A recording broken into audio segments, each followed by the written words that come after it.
ഈ ഛത്തീസ്ഗഡിൽ കോൺഗ്രസ് ആണല്ലോ പ്രതിപക്ഷം. നിങ്ങൾ ആരെങ്കിലും കോൺഗ്രസിനെ അവിടെ തെരുവിൽ പ്രതിഷേധിക്കുന്നതായി കണ്ടോ?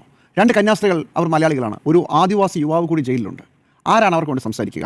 എവിടെ പോയി കോൺഗ്രസ് എന്ന പ്രതിപക്ഷം? കഴിഞ്ഞ 5 വർഷം ഛത്തീസ്ഗഡ് ഭരിച്ച വളരെ ശക്തമായൊരു പ്രതിപക്ഷം. ഭൂപേഷ് ബാഗലിനെ നമ്മൾ കണ്ടു. ഭൂപേഷ് ബാഗൽ അന്ന് UDF നേതാക്കന്മാർ വരുമ്പോൾ അവരെ ജയിലിൽ കടത്തിവിടുന്നില്ല എന്ന് പറഞ്ഞാൽ ഭൂപേഷ് ബാഗൽ എത്തുന്നു.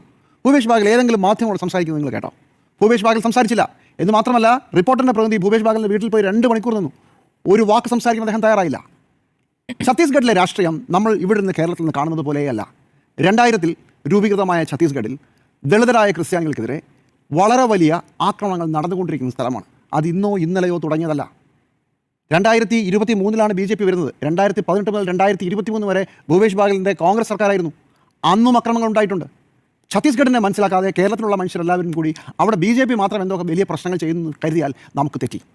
വളരെ ഓർഗനൈസ്ഡായി കഴിഞ്ഞ കുറേ കാലങ്ങളായി ഛത്തീസ്ഗഡിൽ ആദിവാസി മേഖലയിൽ, പ്രത്യേകിച്ച് ബസ്തർ, കൊണ്ടഗാവ് മുതലായ സ്ഥലങ്ങളിൽ അവിടെ വളരെ വലിയ ആക്രമണങ്ങൾ നടന്നതിൻ്റെ ഡോക്യുമെൻറ്റഡ് എവിഡൻസ് ഉണ്ട്. ഈ ഇന്നും ഇന്നലത്തെ കാര്യമില്ല പറയുന്നത്. കോൺഗ്രസ് സർക്കാരിൻ്റെ കാലത്ത് 2022 നാരായൺപൂരിലും കൊണ്ടഗാവിലും 100 കണക്കിന് ആദിവാസികൾ, ക്രിസ്ത്യാനികളായ ആദിവാസികൾക്കെതിരെ ആക്രമണം ഉണ്ടായി.